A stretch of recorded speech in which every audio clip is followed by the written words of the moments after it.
शुक्रवार को आने वाले जॉब डेटा से पहले अमेरिकी बाजारों में 0.25% की गिरावट है। एशियाई बाजारों में मिला जुला कारोबार। अगस्त में चीन की मैन्युफैक्चरिंग ग्रोथ PMI 49.9% से बढ़कर 50.4% पर। अमेरिका में भंडार बढ़ने से 3% तक लुढ़का कच्चा तेल। ब्रेंट क्रूड फिसलकर $47 के नीचे पहुंचा।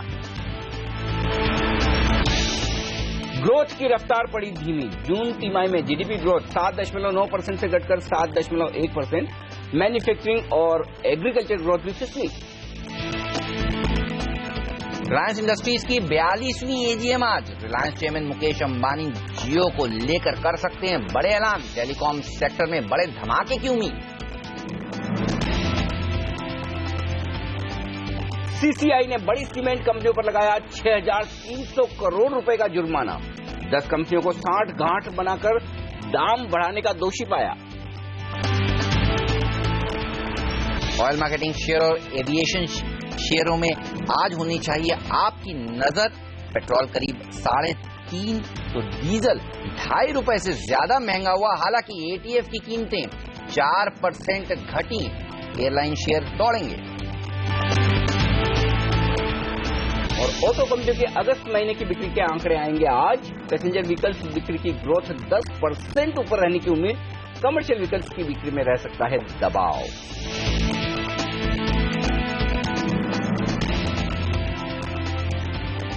लगातार 2 दिनों से भारतीय बाजार बना रहे हैं जबरदस्त रिकॉर्ड। FIs और घरेलू फंड्स की दमदार खरीदारी के दम पर क्या आज रिकॉर्ड की हैट्रिक बनेगी और क्या कुछ और नए हाइज देखने को मिलेंगे? और कमजोर शुरुआत हो SGX निफ्टी की तर्ज पर तो क्या वही खरीदारी की जाए? इस पर हमारा खास फोकस। नमस्कार, मार्केट काउंटडाउन में आप सबका स्वागत है। मैं हूं अनिल सिंह। नमस्कार और मैं हूं हेमंत घई और हमारे साथ जुड़ रहे हैं हमारे 2 खास मेहमान, PowerMyWealth.com के फाउंडर और CEO संदीप वागले और प्रकाशदीवान.in के प्रकाश दीवान भी हमारे साथ जुड़ने वाले हैं। लेकिन आप देखिए 2 दिनों से नए 52 हफ्ते के उच्चतम स्तर पर समाप्ति दे रहा है निफ्टी, सेंसेक्स और लगातार नए लाइफ हाइज लगा रहा है मिड कैप इंडेक्स। तो तेजी भारतीय बाजारों में भरपूर देखने को मिल रही है। घंटे भर पहले SGX निफ्टी 30 अंक नीचे था और निचले स्तरों से ये सुधार दिखा रहा है। अगर आप देखिए इस समय US के मार्केट से किस तरह के क्यूज मिल रहे हैं तो यहां पर जरूर थोड़ा दबाव देखने को मिला। कच्चे तेल में जिस तरह से आप देखिए इन्वेंट्री का डेटा आया, वहां पर कच्चे तेल में एक बड़ी गिरावट देखने को मिली। इसका नुकसान जरूर US के मार्केट्स को हुआ, यूरोप के मार्केट्स को हुआ, लेकिन भारतीय बाजारों को तो इंतजार है 300 पॉइंट और बढ़ जाए, 9,119 का जो स्तर है वो निफ्टी पर आए और नया लाइफ हाई बने। लग रहा है ना कि फॉर्म में है बुल्स और ये आंकड़ा भी निकाल लेंगे आराम से। हाँ, बिल्कुल बनेगा, क्यों नहीं बनेगा। इनफैक्ट 9,000 क्या, मुझे तो लगता है कि 5 डिजिट में भी निफ्टी दिखेगा, 10,000 भी। अब ये बात सिर्फ ये कि वक्त कितना लगाते हैं, लेकिन रफ्तार बहुत जबरदस्त है, इसमें कोई डाउट नहीं। और रफ्तार जबरदस्त क्यों ना हो, फ्लोज इतने मजबूत आते हुए दिख रहे हैं। और कल हम एक ही बात कर रहे थे कि डेटा के दम पर एक चीज जो साफ दिख रही है, जो साइड लाइन पर बैठे थे लोग, जहाँ इंतजार कर रहे थे, उन्हें कूदना पड़ेगा। और कल जब आज हम आगे डेटा डिस्कस करेंगे तो वो साफ दिखेगा, जो लोग इंतजार के मूड में थे उन्हें जबरदस्ती अब खरीदारी करनी पड़ रही है।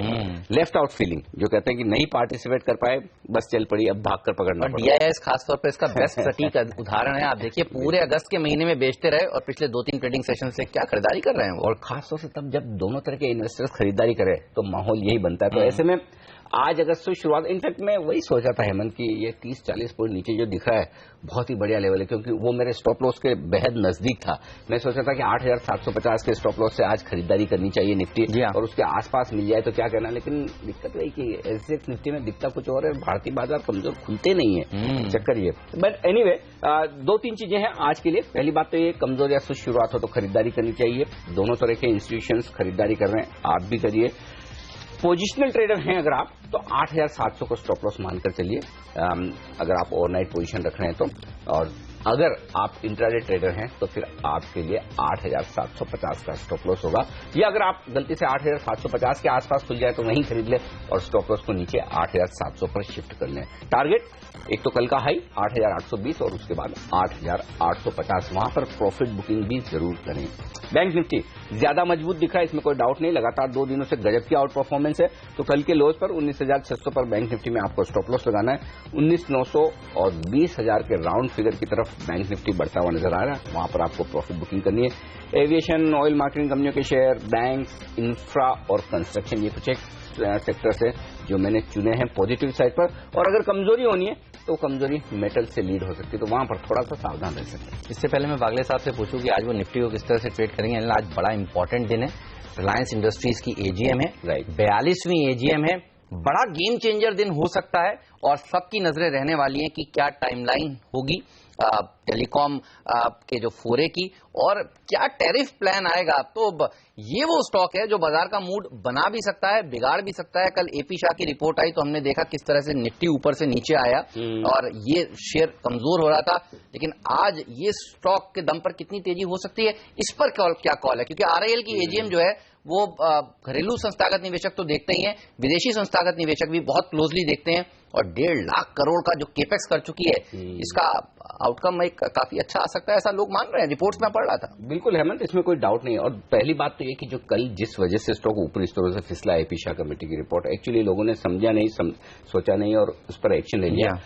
उस पूरी रिपोर्ट पर अगर रिलायंस इंडस्ट्रीज पर इम्पैक्ट पड़ना है तो एबिट लेवल पर से 1600 करोड़ का, शेयर के दाम पर 5 रुपए का, वो भी अगर होता है, हाँ, अगर फाइन लगता है तो लोगों को खाली खबर पढ़कर एक्शन लेना है तो एक अलग बात है। दूसरी बात, जहां तक आज का सवाल है, रिलायंस जियो का लॉन्च रिलायंस इंडस्ट्रीज के लिए इतिहास में अब तक का सबसे बड़ा इन्वेस्टमेंट है, और जाहिर सी बात है कि ये मेक और ब्रेक वाली चीज सारे एक्सपर्ट्स मानते हैं रिलायंस के लिए, तो ये एक गेम चेंजर होगा रिलायंस के लिए। और उस लिहाज से अगर स्टॉक आज फिर से कल की तरह के एक्शन में आता हुआ नजर आए, लेकिन जो भी हो, आज हम पूरे दिन भर आपको 11 बजे से जब रिलायंस की एजीएम ये शुरू होगी, पूरा का पूरा बड़ा कवरेज बड़े एक्सपर्ट्स के पैनल के साथ, किस तरह से जियो का लॉन्च होता है, किस तरह से आगे खुलासे होते हैं और उन सब का क्या मतलब आपके लिए निकलता है, ये बताने वाले हैं। तो 2 घंटे और 56 मिनट ही केवल बाकी हैं इस एजीएम की शुरुआत होने के लिए, और इससे ज्यादा इंपॉर्टेंट एजीएम कोई होने वाली नहीं है, ऐसा लोग कह रहे हैं। 11 बजे से सीएनबीसी आवाज के साथ आप बने रहिएगा, क्योंकि एक्सपर्ट्स का दमदार पैनल होगा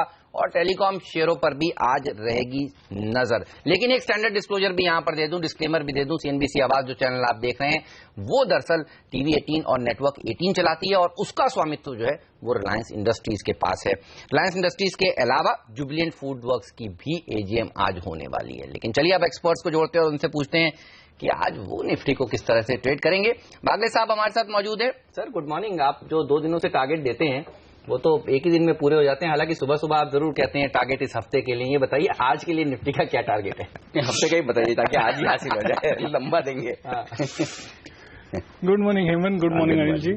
आई थिंक मेरे इनफैक्ट कल के लेवल्स और आज के लेवल्स सेम है। okay. तो कुछ भी फर्क नहीं है, क्योंकि मुझे जरूरत ही नहीं पड़ती। 89-10 का मैंने कल भी कहा था, और मैं अभी भी ये कहता हूं कि एक दिन का कहना मुश्किल है, वो कभी हो जाता है कभी नहीं होता। तो आई थिंक बुलिश ट्रेंड बरकरार है, ब्रेकआउट हमको मिला है, और एवरीडे ऐसे मुंह आते ही नहीं है, ये हमको समझना चाहिए।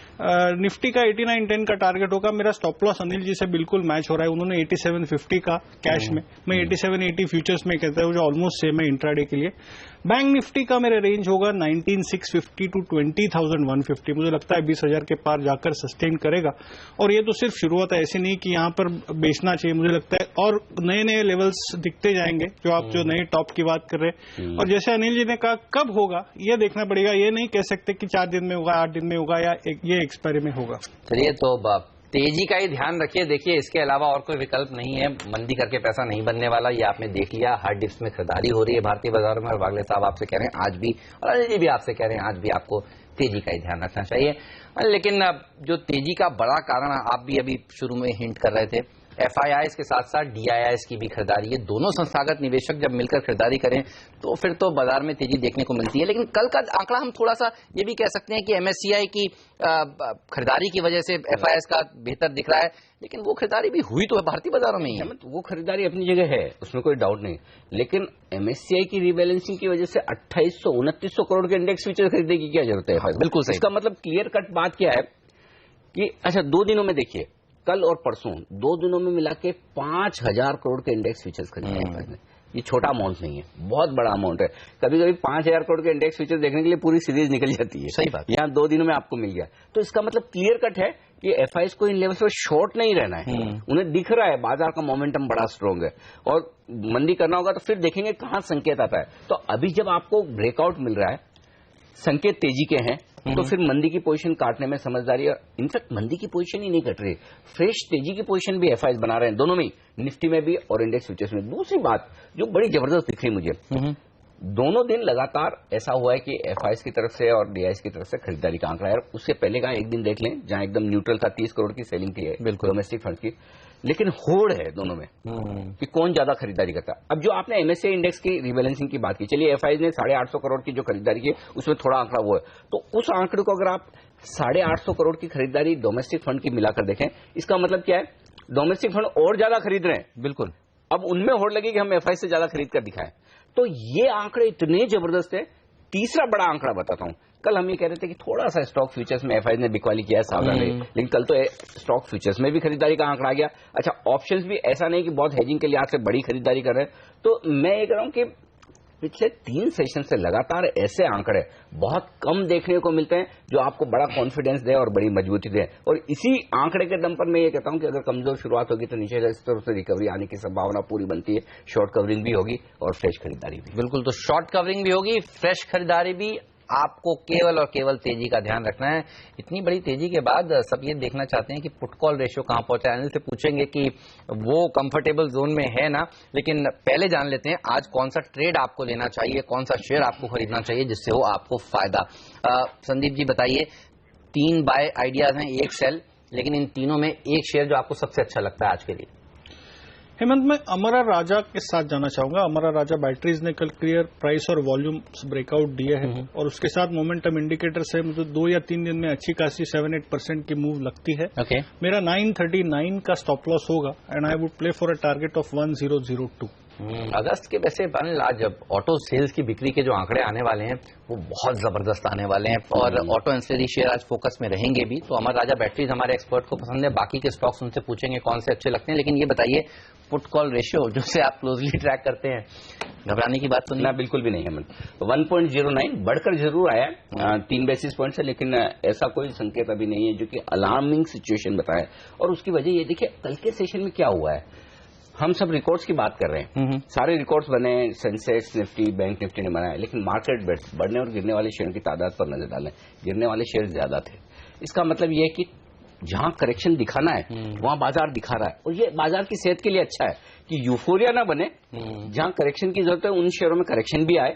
तो इसलिए आज से पुट कॉल रेशियो ये सिचुएशन नहीं दिखा रहा कि ओवरबॉट हो गया है बहुत ज्यादा। हाँ, मुझे दिक्कत एक जगह दिखती है, वो ये कि बैंक निफ्टी में पिछले 3 सेशन में 8 लाख शेयर नए जुड़े हैं ओपन इंटरेस्ट में, बहुत भारी भरकम इजाफा है।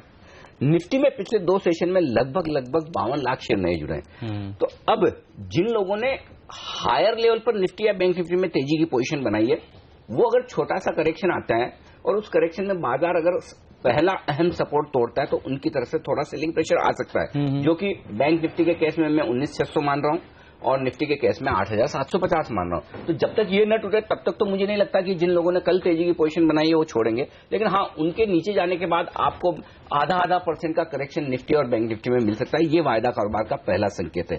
दूसरा संकेत जो मिल रहा है वो ये कि 8,600 बहुत स्ट्रॉन्ग सपोर्ट के तौर पर सामने आ रहा है पोजिशनल ट्रेडर्स के लिहाज से, और 8,700 इतना जल्दी टूटेगा नहीं जो पिछले 2 दिनों में पोजीशंस पुट में वहां पर बनी है।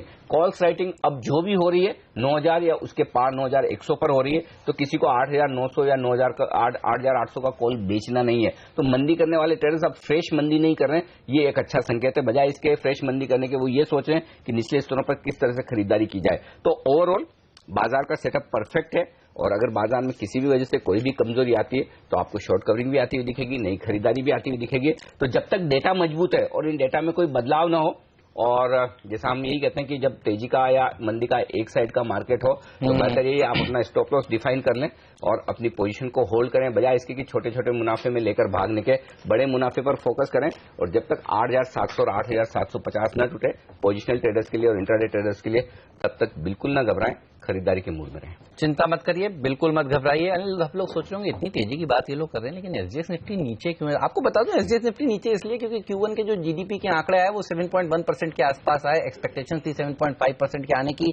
लेकिन आप देखिए उस आंकड़े को भी डिस्काउंट कर रहा है बाजार, क्योंकि आज उससे इंपॉर्टेंट आंकड़ा आने वाला है क्योंकि ऑटो बिक्री के जो आंकड़े होते हैं, वो ऑटो जो होता है वो बैरोमीटर होता है इकोनॉमी का, उसके अगर आंकड़े अच्छे आए तो फिर क्या कहने, और वो आंकड़े अच्छे आने वाले हैं। रिकवर हो गया, क्या रिकवर होता हुआ दिख रहा है। देखिए एसजीएक्स निफ्टी 20-25 पॉइंट नीचे था घंटे भर पहले और अब हरे निशान में आता हुआ। प्रकाश दीवान जी भी हमारे साथ जुड़ चुके हैं और स्टूडियो में पहुंच चुके हैं, लेकिन उनकी राय हम आपको दिलाएंगे छोटे से ब्रेक के बाद। कहीं मत जाइए, बने रहिए सीएनबीसी आवाज के साथ।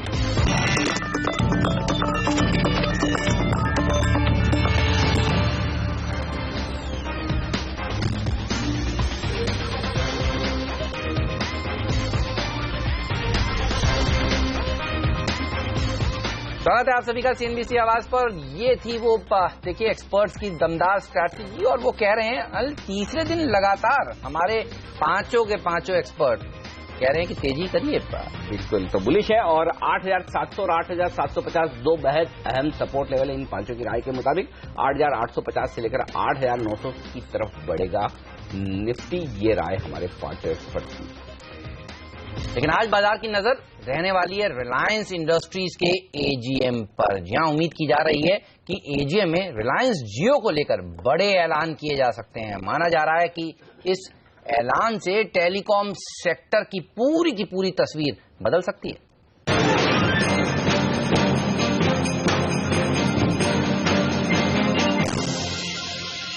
और रिलायंस की एजीएम को ट्रैक कर रहे हैं सीएनबीसी आवाज के सीनियर एडिटर नीरज वाजपेयी। चलिए उन्हीं के पास चलते हैं और समझते हैं कि क्या क्या बड़े ऐलान हो सकते हैं। नीरज बताइए, कहां नजर है? मेरी नजर तो यह है कि जियो से लाइफ आपकी बदलने वाली है, जिसका ऐलान पूरी तरह संभव है कि 11 बजे खुद चेयरमैन मुकेश अंबानी जी करेंगे। और ये माना जा रहा है कि ये टेलीकॉम सेक्टर के लिए बहुत बड़ा गेम चेंजर होगा, क्योंकि पूरा नया प्लेटफॉर्म है, 4G सपोर्टेड है, डेटा स्पीड अनप्रेसिडेंटेड जो आपने अब तक या किसी भी कंज्यूमर ने एक्सपीरियंस नहीं की होगी। ये सब इसलिए इंपॉर्टेंट है क्योंकि अब तक जो ट्रेडिशनली टेलीकॉम सेक्टर में हो रहा था उससे बिल्कुल अलग हटके है। तो सारी लोगों की नजरें इस बात पर लगी हुई कि 11 बजे जब ये ऐलान होने की संभावना है, जो पूरी तरीके से वो किस तरीके के प्लान सामने आते हैं, किस तरीके का रोल आउट सामने आता है। तो आज हम कमर्शियल लॉन्च जो रिलायंस जियो का होना है उसकी उम्मीद करके लेके चल रहे हैं। आपको बता दूं कि 30 लाख ग्राहकों के साथ ऑलरेडी इसका ट्रायल हो चुका है, तो यानी बहुत बड़े पैमाने पे पैन इंडिया पूरी जियोग्राफी में इसको टेस्ट भी किया गया है। उसके बाद ये मेगा लॉन्च आज होने वाला है। तो हम सब लोगों को ये उम्मीद है कि रिलायंस जियो में अब एक ऑयल जायंट जो है वो डेटा जायंट की तरफ बनते हुए दिख रहे हैं। बहुत बड़ी बात होगी, एक पैराडाइम शिफ्ट है यहाँ पे, तो इसलिए सबकी नजरें उस बात पे लगी हुई हैं। 11 बजे एजीएम शुरू होगी, ऑन द स्पॉट मैं रहूंगा और वहां से आपको लगातार अपडेट दूंगा। और इसकी खास बात ये होगी कि सर्विस की कि इसमें बहुत सारी चीजें टेलर मेड और कस्टमाइज्ड होंगी, एप्स में, एंटरटेनमेंट में, डेटा में, वॉइस में, हर तरीके के एक्सपीरियंस उसमें आपके होंगे। और जो स्पीड है वो तो आपने आज तक एक्सपीरियंस नहीं की होगी, ये मेरी गारंटी है। तो इंटरनेट पर जिंदगी जीने का नया तरीका सिखाएगा आज जियो। लॉन्च होने की पूरी संभावना पूरी डिटेल्स के साथ तो नजर रहेगी। और नीरज, आपसे लगातार हम अपडेट भी लेंगे कि रिलायंस की 42वीं एजीएम में और क्या कुछ डेवलपमेंट होते हैं। लेकिन बाजार पूरे इस डेवलपमेंट को बड़े पैनी निगाह से देख रहा है। स्टॉक में अच्छा खासा एक्शन भी दिखा है। प्रकाश, क्या कहेंगे, कितनी अहम है आज की ये एजीएम रिलायंस के शेयरधारकों के लिए, बाजार के लिए, और क्या असर आप शेयर पर देखेंगे? असर तो खैर ऐलान के बाद ज्यादा समझ आएगा, लेकिन ये है कि इस एजीएम में जो उम्मीदें बनी है उसके हिसाब से जो स्टॉक की री रेटिंग है फ्रॉम अ पेट्रोलियम या oil and gas company to a multi service, multifold media stroke telecom, मतलब जो अब मैं ये भी नहीं समझता कि ये टेलीकॉम में जा रही है, मीडिया कोई वो डीपन कर रहे हैं और क्या क्या चीजें हो सकती है। और अब तो हमने बिग डेटा का भी जो ऐलान सुना है उससे और भी एक ट्विस्ट नया आ गया, क्योंकि वैल्यूएशन करना अभी तो मुश्किल है, बट यहां से रिलायंस का जो री रेटिंग काफी सालों से जो ड्यू था वो अब हो सकता है, क्योंकि अब बिजनेस सारा कॉम्प्लेक्शन बिजनेस का चेंज हो रहा है। ऑयल एंड गैस में भी काफी चेंजेस आ चुके हैं। तो खैर जब रेल जियो का अनाउंसमेंट होगा, बट इम्पैक्ट दूसरी कंपनीज पे भी अच्छा खासा पड़ेगा इसके बाद, जो अभी तक नहीं हो पाया है, क्योंकि काफी अटकलें लगती रही कि बाकी लोगों का क्या होगा। तो रेल जियो आएगा तो बाकी लोग जियो या जीने दो वाले स्टेज में आएंगे या नहीं आएंगे, तो वो एक उससे काफी तो आप कह रहे हैं कॉम्पिटिटर्स जो हैं उन शेयरों पर भी नजर होनी चाहिए, भारतीय आइडिया के ऊपर भी नजर होनी चाहिए, क्योंकि उनमें दबाव देखने को मिलता है। रिलायंस जियो पे जो इसलिए मैं कहना चाह रहा हूँ कि जो पॉजिटिव असर है उसको तो समय लगेगा, तो जो बाकी कंपनीज पे नेगेटिव इम्पैक्ट आ सकता है अगर ये ठीक ठाक अनाउंसमेंट समझ आए लोगों को, तो वो नेगेटिव इम्पैक्ट बहुत सिवियर हो सकता है। तो डेटा टैरिफ का वॉर हो सकता है, ये आप शायद कहना चाहते हैं। और ये काफी इंटरेस्टिंग होगा देखना, क्योंकि हमने देखा 2-3 दिन पहले ही अनिल, भारती और आइडिया ने अपने डेटा की जो दरें हैं उनको काट दिया इस इंपॉर्टेंट इवेंट से पहले। तो चार्ट्स पर लेकिन अल्टीमेटली जो की होगा वो तो स्पीड है जी। क्योंकि आज आप किसी भी इंडियन कंज्यूमर को पूछें, वागले साहब हमारे चार्ट्स देखते हैं और उनको सबसे ज्यादा स्पीड की जरूरत होती है। तो वागले साहब को एक मैं सवाल सिंपल पूछता हूं, सर अगर आपको थोड़ा ज्यादा पैसा देना पड़े और स्पीड से ही मिले तो आप प्रीफर क्या करेंगे, मतलब कॉस्ट या स्पीड? अनिल जी, मैं तो ये कहता हूं कि पैसा देके भी वो मिलता नहीं है आज के दिन में, और जो बोलते हैं स्पीड वो होता नहीं है। अभी वो latest, that is a different topic of discussion. तो ऑब्वियसली आपने जो सवाल पूछा उसी में जवाब है कि हमारी लाइफ लाइन ही ये है।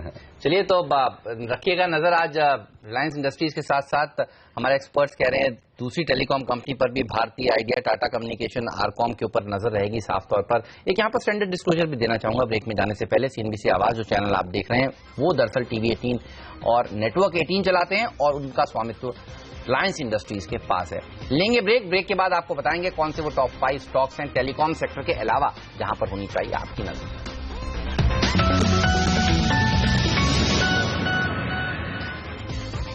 सीसीआई ने लगाया है 10 दिग्गज सीमेंट कंपनियों पर जुर्माना और कुल मिलाकर 6,000 करोड़ से ज्यादा का जुर्माना लगाया गया है। तो इन कंपनियों पर रखिए आज नजर। सीएनसी कंस्ट्रक्शन पर भी नजर रखिए। 73 करोड़ रुपीस का एक ऑर्डर इनके हाथ लगा है। ऑर्डर जरूर छोटा है लेकिन कंपनी का मार्केट कैप भी छोटा ही है, तो यहां पर हो सकती है आज तेजी। जीएसके फार्मा, इनके पास मुंबई थाने में 60 एकड़ जमीन है, उसे बेचने पर विचार हो रहा है, लेकिन फिलहाल किसी खरीदार से बातचीत नहीं हुई है। और केईसी इंटरनेशनल के ऊपर रखिए नजर। थाईलैंड, बांग्लादेश और भारत से कुल मिलाकर 1224 करोड़ रुपए के ऑर्डर्स इनके हाथ लगे। डिफेंस के क्षेत्र में टाटा पावर जैसी पार कंपनी के लिए एक बड़ा कदम। जेवलिन के साथ इन्होंने मिसाइल सिस्टम डेवलप करने के लिए एक करार दिया है।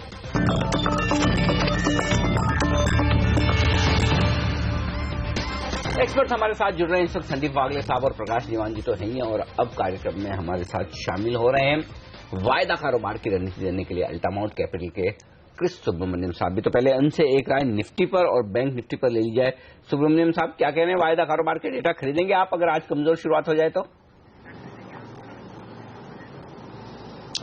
हेमंत जी, आई थिंक कहीं ना कहीं मोमेंटम साथ में है बाजार वालों के साथ, और ऑब्वियसली लास्ट 2 दिन में हमने अब जबरदस्त छलांग देखी है। लेकिन मेरा मानना है कि शायद एक कवर्ड कॉल का स्ट्रैटेजी अपना सकते हैं। ऑफकोर्स ये एक चीज कहना चाहूंगा, अभी एक लंबा वीकेंड भी आ रहा है, तो उस लिहाज से कवर्ड कॉल शायद एक अच्छा स्ट्रैटेजी रह सकता है, जहां पर कोई भी वॉलेटिलिटी हो तो उसका एक संभालने का एक क्षमता रख सकते हैं। तो यहाँ पर एक मॉडेस्ट टारगेट पकड़ के चल रहा हूँ 8,900, क्योंकि टेक्निकली अगर आप देखें तो अपना स्पॉट लेवल पे 8,850 इसके आसपास अच्छी खासी रेजिस्टेंस आ सकती है। तो एक 50 पॉइंट का अभी प्रीमियम अगर जोड़ के देखें तो 8,900 के आसपास एक रेजिस्टेंस सेलिंग आ सकती है। तो उसका टारगेट पकड़ के और साथ साथ एक 9,000 कॉल का स्ट्राइक का कॉल भी बेच के चले, तो एक मॉडेस्ट टारगेट पकड़ के चल रहा हूं, क्योंकि अभी 2 दिन में जो भी मूवमेंट आएगी शायद वॉलेटिलिटी देखने को मिले। तो एक मेरा मानना है कि शायद मोमेंटम है, लेकिन इमीडिएट शॉर्ट टर्म के लिए 8,900 का टारगेट पकड़ के खरीदारी की जा सकती है। और जहां तक बैंक निफ्टी का सवाल है, आई थिंक ये बेटर प्लेस्ड है। आई थिंक निफ्टी के मुताबिक तुलना में अगर आप देखें तो इसमें जबरदस्त अभी भी आउट परफॉर्मेंस की चांसेस है। और मेरा मानना है कि शायद ये वीकली कॉन्ट्रैक्ट जो काफी फायदेमंद हो सकती है, यहाँ पर सितंबर 8 तारीख का जो वीकली कॉन्ट्रैक्ट है, मेरा मानना है कि शायद उसमें एक पोजीशन ली जा सकती है।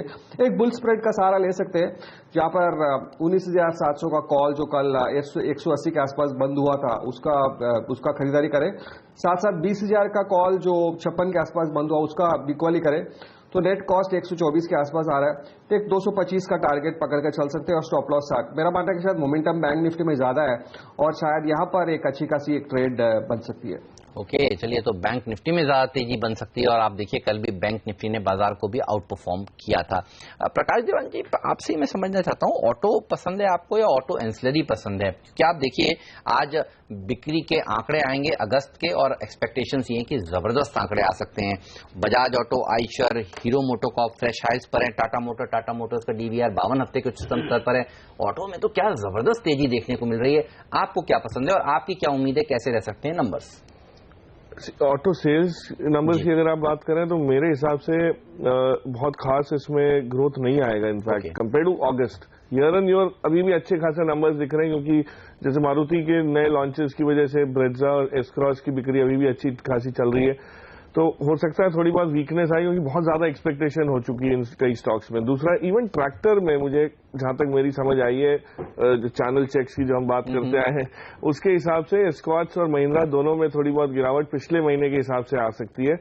और टाटा मोटर्स के पैसेंजर कार जो लोकल है वो ठीक ठाक, थोड़ी उसमें एक वो रिस्पांस अच्छा आया उनको, बट वो भी वहां भी रनअप जो है वो आप देखें तो बहुत बढ़िया ऑलरेडी आ चुका है। ऑटो एंसिलरी में इरिस्पेक्टिव, जैसे मैंने पहले एक बार समझाया था कि ऑटो एंसिलरी जब अलग अलग टाइप के सेगमेंट्स को सप्लाई करते हैं तो अगर कोई एक आध कंपनी डाउन भी रहे सेल्स में तो उनको इतनी असर नहीं पड़ती, वो डाइवर्सिफाइड रहते हैं। तो जो भी प्रोडक्ट जिसका मिक्स अलग है और ओईएम क्लाइंट मिक्स अलग है, मतलब इसका मैट्रिक्स ठीक ठाक हो गया, आपके पास 10 क्लाइंट है और 8 प्रोडक्ट है, तो कहीं ना कहीं आप उसको कॉम्पेंसेट कर लेते हैं। मुझे लगता है उस लिहाज से देखें तो मदरसन सुमी में एक बहुत बढ़िया मूव अभी भी बाकी है। आपने ऑटो एंसिलरी में हर एक में एक चाल देखी है, अच्छी खासी आई है, लेकिन रिजल्ट के बाद जो दबाव बना हुआ है मदरसन सुमी पे अभी तक वो हटा नहीं है।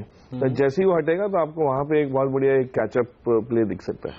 मैं सोच रहा था हेमंत कि प्रकाश जी है ना, टू व्हीलर्स और कारों की चैनल चेक करते हैं, ट्रैक्टरों के भी करते हैं, मतलब लेकिन ये बहुत इंटरेस्टिंग बात कह रहे हैं कि ट्रैक्टर्स की बिक्री अब ज्यादा अच्छी नहीं रहेगी। मैं कुछ रिपोर्ट्स देख रहा था, M&M के ट्रैक्टर की बिक्री की एक्सपेक्टेशंस नमूरा कह रहा है 28% रहने वाली है। अशोक लेलैंड पे हालांकि एक कंसेंसस बन गया, और कल देखिए चार्ट देखिए अशोक लेलैंड का, क्या इंटरेस्टिंग चार्ट है।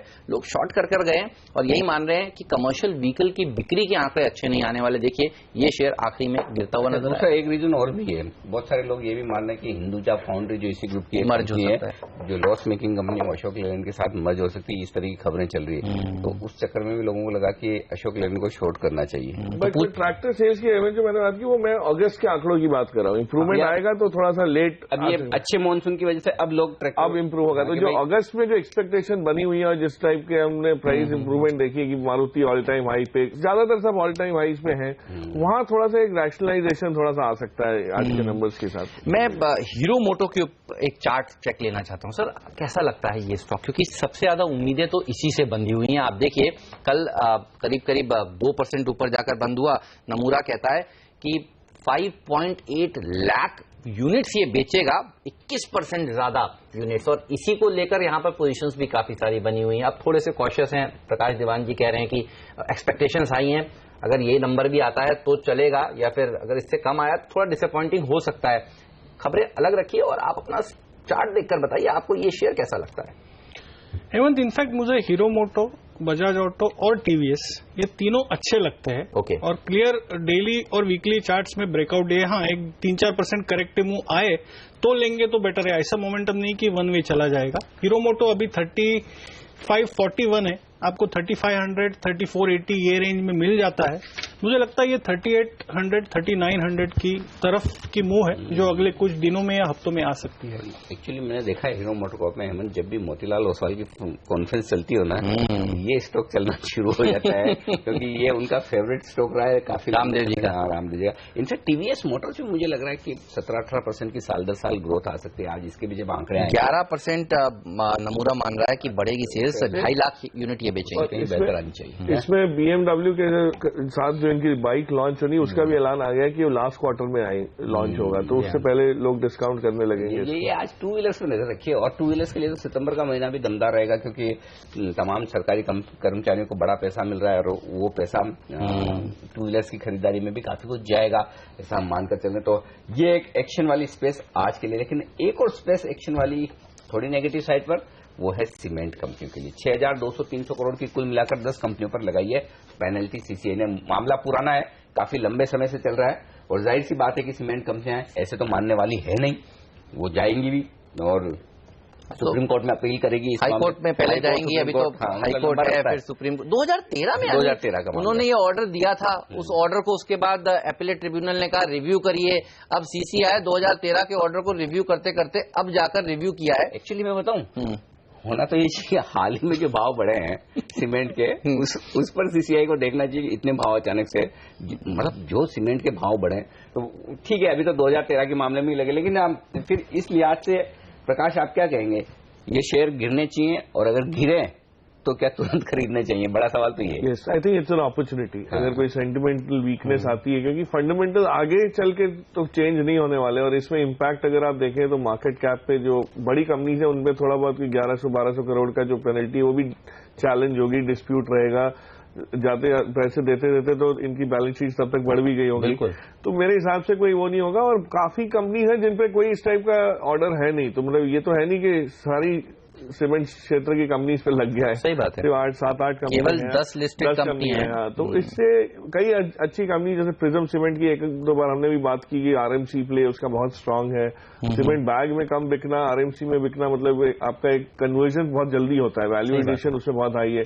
इस टाइप की कंपनी अभी भी बहुत बढ़िया मिल रही है, कोई वो नहीं है। और अगर गिरावट में मुझे अल्ट्राटेक जैसी कोई कंपनी लेना चाहे तो डेफिनेटली लॉन्ग टर्म बेसिस पे भी एक्यूमुलेट की जाए। बिल्कुल। तो सबसे बड़ा ऑर्डर जो खराब दिख रहा है वो अल्ट्राटेक के लिए 1175 करोड़ का और एसीसी के लिए 1147 करोड़ रुपए का, और सबसे छोटा जो मार है वो इंडिया सीमेंट पर 187 करोड़ रुपए। एक चीज इसमें इंटरेस्टिंग वो बताऊं, जेपी एसोसिएट पे जो ऑर्डर है ना अहमद, वो इनके मार्केट कैप का 40% है।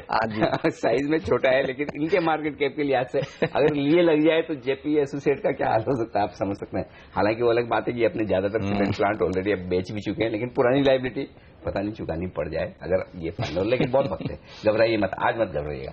चलिए लेंगे एक छोटा सा ब्रेक। प्रकाश दीवान, संदीप वागले, कृष्ण सुब्रमण्यम साहब हमारे साथ हैं, कुछ और स्टॉक्स पर लेंगे उनकी राय, और देवेन चौकसी जुड़ेंगे हमारे साथ इस छोटे से ब्रेक के बाद, और उनसे बात करेंगे एक बेहद इंटरेस्टिंग स्टॉक पर। जी हाँ, आजकल जो कारोबार चल रहा है नया ई कॉमर्स का, बड़ा पॉपुलर है। सारे विदेशी फंड, पी फंड्स, स्टार्टअप्स में पैसा लगाने, तो हम आज एक स्पेशल रिपोर्ट लेकर आने वाले हैं आपके लिए, जो रिसर्च करके KR चौकसी सिक्योरिटीज ने बनाई है।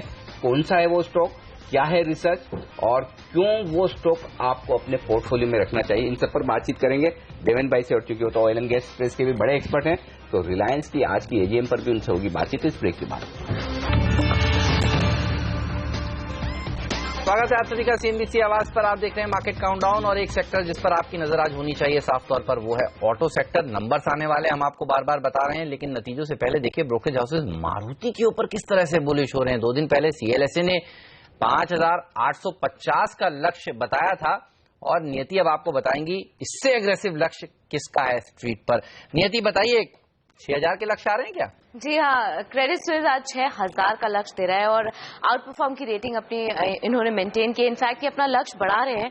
5150 का इनका लक्ष्य था, अब जिसे बढ़ा करके 6000 का कर रहे हैं। मौजूदा भाव से आपको 19 से 20% का अपसाइड पोटेंशियल ये देख रहे हैं। पे कमीशन का इनको फायदा आगे चल के मिलता रहेगा। इनफैक्ट इनका मानना है कि इनका जो डोमिनेंट मार्केट शेयर है वो बरकरार रहेगा इस पे कमीशन के फायदे के बाद। री रेटिंग ऑलरेडी हो चुकी है, मगर ये अभी भी EPS की ग्रोथ स्टोरी पर बुलिश है, इसे आपको निवेश करने की सलाह दे रहे हैं। 6000 का लक्ष्य मारुति सुजुकी पर आज क्रेडिट स्विस दे रहा है।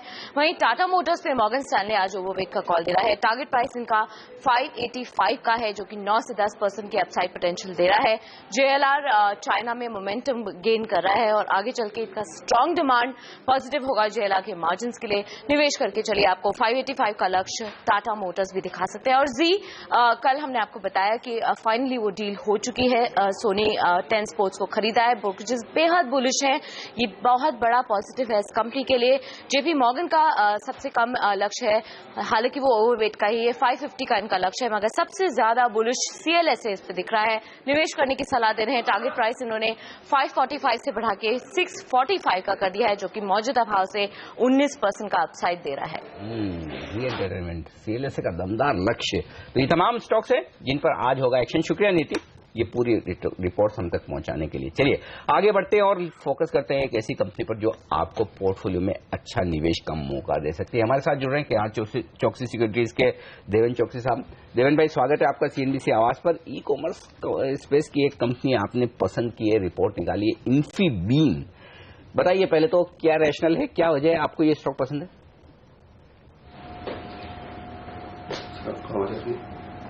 देवन भाई का आप तक आवाज पहुंच रही है? अनिल जी, ये जो कंपनी जो है वो बेसिकली, हाँ जी जी भाई जी बताएं।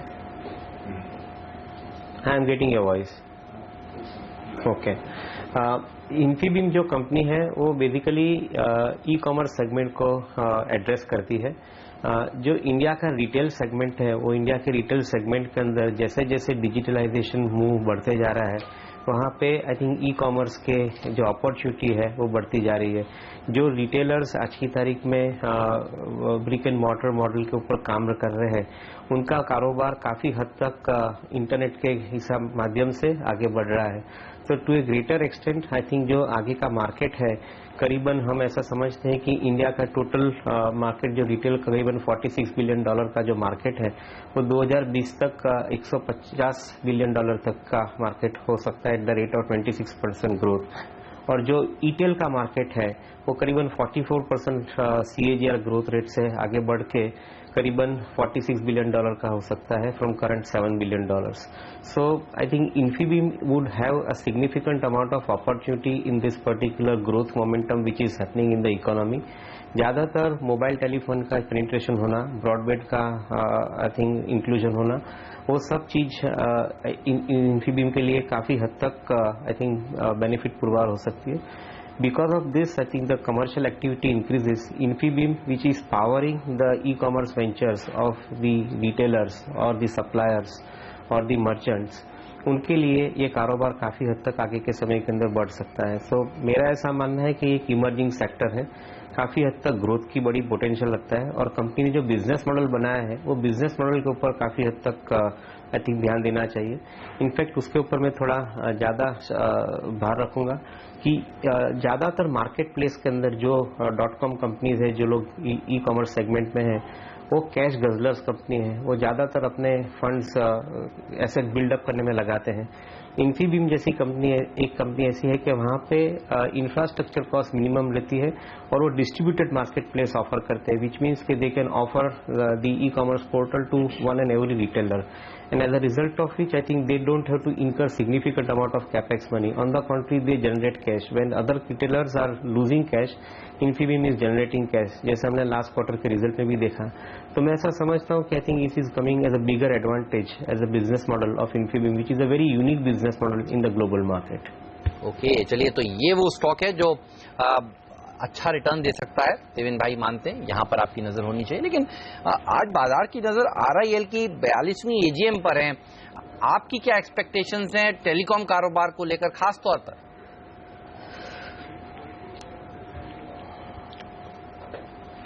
जो टेलीकॉम का कारोबार है, जियो का बिजनेस है, जिनके अंदर कंपनी ने काफी हद तक एक मैं बोल रहा हूँ सॉफ्ट लॉन्च किया हुआ है। कमर्शियल लॉन्च के ऊपर I think market is expecting some comments to come from the company. Maybe the company is expected to give or make an announcement about how exactly the commercial launch is going to take place going forward on the Jio front, और क्या उसके अंदर prospect हो सकते हैं। जैसे हम समझते हैं करीबन 1.5 लाख करोड़ का इन्वेस्टमेंट ये सेगमेंट के अंदर कंपनी ने किया हुआ है। जो डिजिटल सेगमेंट है उनके अंदर, जियो सेगमेंट है उसके अंदर उन्होंने 1.5 लाख करोड़ का इन्वेस्टमेंट किया है और ऐसा मानते हैं कि आई थिंक ये इन्वेस्टमेंट की रिटर्न ऑन इन्वेस्टमेंट काफ़ी हद तक स्मार्टर एंड फास्टर हो सकती है, because company relying largely on the faster data as a services. So from that perspective if you look at it, I think this is going to be a major announcement from the company side today in the AGM। मैं नहीं मानता हूँ कि company immediately कोई date announce करना चाहेगी, but मैं ऐसा समझता हूँ कि I think they will definitely give an indication as to when they would like to go commercial with this Jio services. शुक्रिया देवन भाई आपका, हमारे इन दोनों ही चीजों पर इन्फीबीम की रिकमेंडेशन और साथ ही रिलायंस जियो की AGM पर अपनी राय देने के लिए। स्टैंडर्ड डिस्क्लोजर, जब हम रिलायंस इंडस्ट्रीज की बात करते हैं तो ध्यान रहे कि CNBC आवाज TV18 का हिस्सा है और TV18 का स्वामित्व और प्रबंधन रिलायंस इंडस्ट्रीज के हाथों में। वक्त एक ब्रेक, और ब्रेक के बाद लौटेंगे, लेकर आएंगे आपके लिए एक्सपर्ट्स की दमदार पिक्स। बने रहिए हमारे साथ।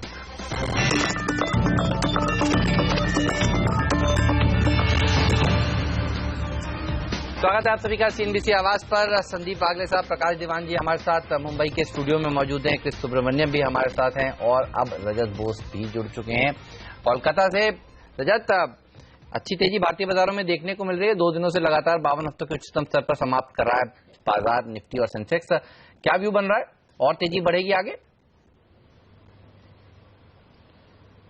देखिए, आज जब भी थोड़ी सी नीचे की स्तर से खुल सकता है बाजार, क्योंकि डाउ थोड़ा गिरावट में आ गया था, बट मैं ये मानता हूं कि ये लिक्विडिटी ड्रिवन रैली और 2 दिनों का जो मोमेंटम आपने देखे हैं वो इनिशियली थोड़ा नीची स्तर से खुलने के बावजूद भी जब तक 8,740 का स्तर नहीं तोड़ते हैं तब तक कोई भी डीप में फिर से बाइंग उम्मीद करना चाहिए। और मैं ये मानता हूं कि आज के दिन कल की हाई के ऊपर ही जाने की संभावना ज्यादा दिखता है।